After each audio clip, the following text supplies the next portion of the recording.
मित्रों नमस्कार। आज हम आपको सच्चे दो दोस्तों की कहानी बताने जा रहे हैं। ऐसे दोस्त जिनको एक दूसरे से अलग करना नामुमकिन है।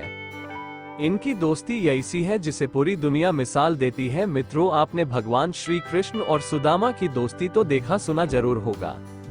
जय वीरू की दोस्ती भी आपने देखा और सुना होगा, किंतु आज जो हम आपको दो दोस्तों की कहानी बताने वाले हैं, यह कहानी इन सबसे बिल्कुल अलग है। ऐसी दोस्ती है जो कभी एक दूसरे से अलग हो ही नहीं सकते हैं, और इनको कभी कोई अलग करना भी चाहे तो ये एक दूसरे के लिए मर मिटने को तैयार हो जाते हैं। एक दूजे पर कुर्बान होने वाली एक मिसाल कायम करती है ये दोस्ती। आजकल के दोस्त स्वार्थी, मतलबी और धोखेबाज किस्म के ज्यादा देखने सुनने को मिलते हैं। ऐसे दोस्तों को इस दोस्ती से शिक्षा लेनी चाहिए जिसकी कहानी अब हम बताने जा रहे हैं। मित्रों, इस धरती पर ब्रह्मा जी ने दो मित्र अलग अलग करके भेजे और कहा, तुम जब तक अलग अलग रहोगे लोग तुम्हें जानेंगे पहचानेंगे, लेकिन जिस दिन तुम्हारा मिलन किसी ने करा दिया तो दुनिया भले गाली देगी लेकिन तुम दोनों को पहचान नहीं पाएगी और तुम दोनों को कभी अलग भी नहीं कर पाएगी। कोई अलग करना भी चाहा तो तुम दोनों एक दूसरे पर एक दूसरे के लिए मर मिट जाओगे, कुर्बान हो जाओगे। मित्रों, ब्रह्मा जी का वरदान पाकर दोनों मित्र पृथ्वी पर आ गए। उसमें से एक का नाम दूध था और एक का नाम पानी था। दोनों अलग अलग पैदा हुए और अलग अलग जगह पर रहने लग। दोनों मित्रों को पृथ्वी पर आए कुछ दिन बीत गए, किंतु अभी तक इनका मिलन नहीं हुआ, ना ही किसी ने इनको मिलाया। एक दिन की बात है, गांव का एक ग्वाला डब्बे में दूध लेकर जंगल के रास्ते से होते हुए जा रहा था। उसकी नजर पानी पीने वाले हैंडपंप पर पड़ी। उसने देखा इधर उधर कोई भी नहीं है तो उसने दूध का डब्बा खोलकर पानी मिला दिया और ढक्कन लगाकर चल पड़ा दूध पहुंचाने। डब्बे के अंदर में दूध और पानी एक दूसरे से मिलकर बहुत खुश हुए और एक दूसरे में ऐसे समा गए कि कोई नहीं पहचान नहीं पाएगा। दोनों मित्र मिलकर कसम खाए कि चाहे जो हो जाए, चाहे जैसी भी स्थिति हो, कोई भी परिस्थिति हो, हम मर जाएंगे लेकिन एक दूसरे से कभी अलग नहीं होंगे।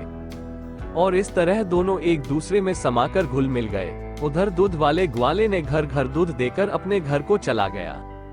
अब उस दूध को ली हुई एक महिला ने अपने रसोई घर में एक पतीले में दूध को डाल दिया और उस पतीले को आग पर चढ़ाकर दूध गर्म करने को रख दिया और रसोई के अन्य कामों में लग गई। थोड़ी देर बाद वह महिला ये भूल गई कि उसने दूध को चूल्हे पर चढ़ा रखा है। अब जब दूध गर्म हो गया और नीचे चूल्हे की आग सहना मुश्किल हो गया, तब पानी ने कहा, मित्र, इस पतीले से बाहर निकलकर खुद को बचा लो, मैं तुम्हें ऊंचा उठाता हूँ। तब चूल्हा पर चढ़ा हुआ दूध उफन गया और पतीले से बाहर गिरने लगा। अभी वो थोड़ा सा ही गिरा होगा कि अचानक दूध को याद आया कि अरे, यह मैं कैसा गलती कर रहा हूँ। अपने मित्र को छोड़कर मैं बाहर भाग रहा हूँ और मेरा मित्र अंदर जल रहा है। नहीं नहीं, अब मैं पतीले से बाहर नहीं भागूंगा, चाहे चूल्हे की आग कितनी भी तेज हो। मेरा मित्र मेरे लिए अपने प्राण दे रहा है तो मैं भी अपने मित्र के साथ ही मर मिट जाऊंगा, परंतु अपने मित्र को धोखा नहीं दूंगा। अपने मित्र को बीच मझधार में अकेले नहीं छोड़ूंगा। ऐसा सोचकर दूध बाहर गिरना बंद हो गया और कुछ देर बाद दूध और पानी दोनों पूरी तरह से जलकर काले हो गए। मरने के बाद भी इनको पहचानना मुश्किल था कि दूध कौन है और पानी कौन है। कुछ देर बाद जब महिला को याद आया कि मैंने तो दूध चूल्हे पर चढ़ाया था, तो वो दौड़ी हुई रसोई में आए और उसने देखा कि उसके पतीले में दूर दूर तक दूध का नामो निशान तक नहीं है।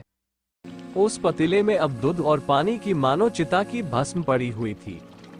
मित्रों, दूध कितनी भी तेज आंच पर चढ़ा दो गर्म होकर वो एक ही बार गिरता है। उसके बाद दूध गिरना बंद हो जाता है। बाद में वो उबलते उबलते जल जाता है, लेकिन पतीले से बाहर नहीं गिरता है। जब दूध जलता है तो उसे बचाने के लिए सबसे पहले पानी अपने आप को जलाता है, दूध बाद में जलता है। मित्रों, दूध और पानी को अलग करना आसान नहीं होता है, आसान नहीं होता है, आसान नहीं होता है। अगर दोस्ती पर मर मिटने वाला ये वीडियो अच्छा लगा हो तो सच्चे दोस्तों के नाम एक लाइक करके उसे भी भेज देना। ये वीडियो कमीना कम से कम दोस्ती में गद्दारी तो नहीं करेगा।